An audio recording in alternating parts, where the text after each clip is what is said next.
You feel like you don't matter, feel like your life doesn't matter, get involved. You can't tell me Martin Luther King Jr., Rosa Parks, Nelson Mandela, Gloria Steinem, Anita Hill, Ruth Bader Ginsburg, Malala Yousafzai, Greta Thunberg. Tell me one person can't make a difference. I don't care about your politics. I care about your kids. I care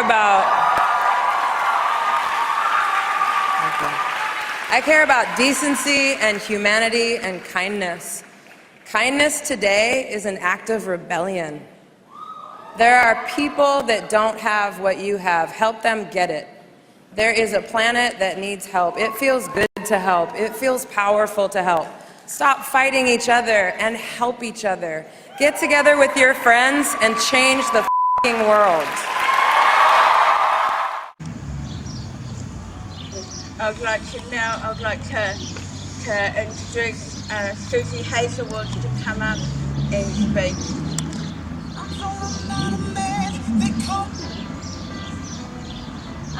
Kia ora everybody, and my goodness, Danelle, your heartfelt story is huge, and I cannot express feeling that pain and hearing it in your voice.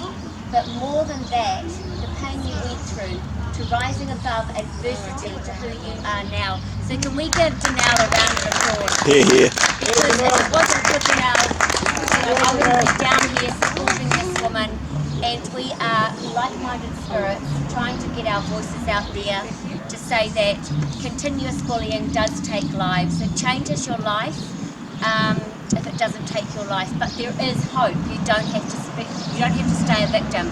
My name's Suzy Heazlewood, and some may know, may not know me from the Good Morning Show. I was the Pure's lady on TV, a 4-minute infomercial over an 8-year period of time. But during that time I was also a postie. So obviously I wasn't getting paid enough to actually quit being a postie 40 hours a week in New Zealand, and I landed the gig because I loved the product. But within that time I was completely bullied by women, mainly women, and mainly my age group. Women wouldn't hesitate to tell me I was the ugliest woman in New Zealand, the ugliest woman on TV. I didn't need a mask for Halloween. Creepy, ugly. One woman threatened to blow my face up if she saw me in public. Now this wasn't just online, this was to my face. It got to the stage where I'd be out at gigs with my husband, who was in the Blues Brothers show, and women wouldn't hesitate to push me on the dance floor. My husband had to jump off stage to push women off pushing me. Now this was a 4-minute infomercial, which over time, you know, I continued to maintain decorum, but inside I was dying.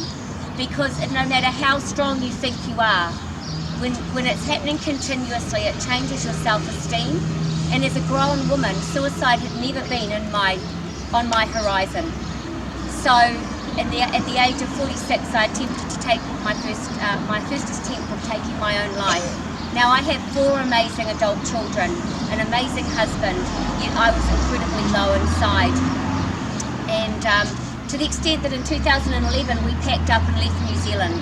I knew that if I stayed in this country, my anxiety would be through the roof. I would go to the mall and I'd go to the bathroom to hide myself away. Pram pushing mums came up to me and said, "Oh my God, there's that ugly pure-as bitch." So this is the world we live in. This is the reality that we are living in. So if this is happening to me, this happened to me as an adult, what's happening to our youth? No wonder we're losing our young ones. So I talk a lot about the adult playground, because at the end of the day, the adult playground is worse than the kids' one, and where our kids are learning it. So my passion to having a voice, I just wanted to go to Australia and hide away. I was still being flown back to do the ads by the company, even at the customs, the dog sniffer, I always get it wrong, dog sniffer lady said to the security guard, "Oh my God, there's that woman who thinks she looks 10 years younger, she's ugly. And she should have been catching drug dealers, not talking about me. I got into the car back in this country and I wanted to die. I did not think I belonged. I felt the world was so cruel. And beautiful Charlotte Dawson, who we know, God bless Charlotte, contacted me. I did a documentary on 2020. I knew I had to go public to this country about how bad the bullying had become. Not just in the adult playground, in the kids one as well. Charlotte contacted me and said, Suzy, don't let the haters get you down. We're just too busy being fabulous. When you do well, people want to cut you down. God bless Charlotte, she took her own life in February 2014. So when Charlotte took her life, I knew I had to do more with anti-bullying. I couldn't hide away. So I created my foundation, Suzy H. Child Advocate Anti-Bullying Foundation in 2016.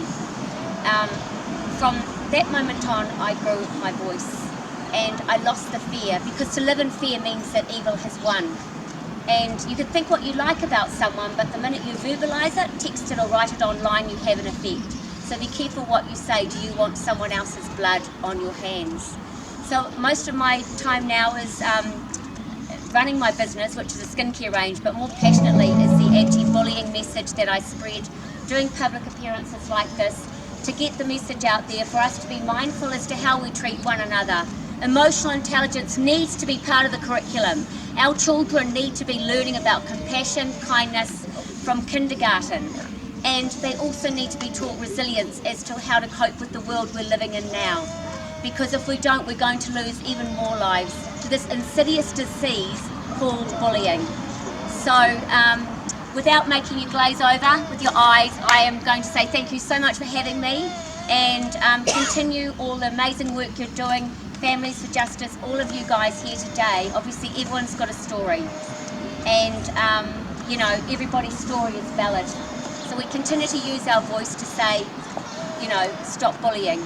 And again, living in fear means evil has won. So thank you for having me, Danelle. I appreciate it. Thank you